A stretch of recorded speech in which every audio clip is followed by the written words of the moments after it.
For military reaction, I'm joined in studio by retired Lieutenant Colonel Danny Davis, host of Daniel Davis Deep Dive on YouTube.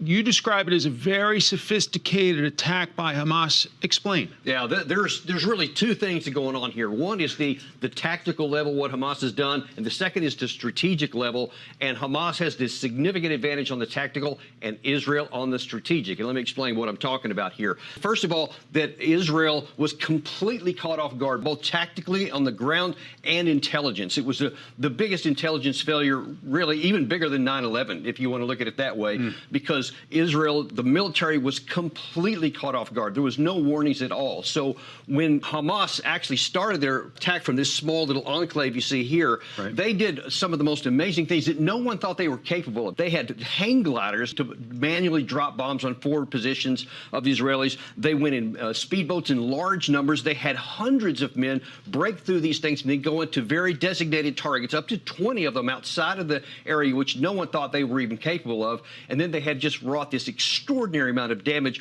both on the missiles that they fired deeper into Israel, as well as the direct attacks here where they captured and kidnapped so many people and took them back into Hamas. So now then they are in a significant position. They succeeded in embarrassing Israel, but now then the second issue is on the strategic end. Right.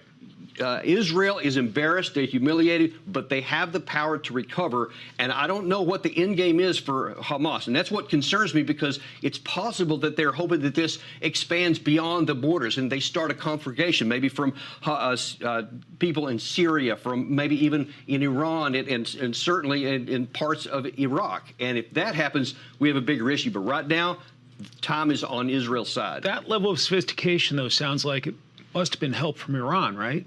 Well, you know, I don't think that it did. I mean, not that they didn't have some help, but this goes all the way back to what has happened in the Gaza Strip, going back to the 2014 incursion, another one in 2021, and they have been learning lessons, and they've been seeing how the Israeli forces handle things, how they operate. They've been doing extraordinary reconnaissance. This is years in the making, I think, and then they just took this opportunity to attack right now, and especially after this summer, lots of internal confusion and chaos within the Israeli government that has caused some problems with their own readiness. And I think that all those things conspired and that Hamas took advantage of them.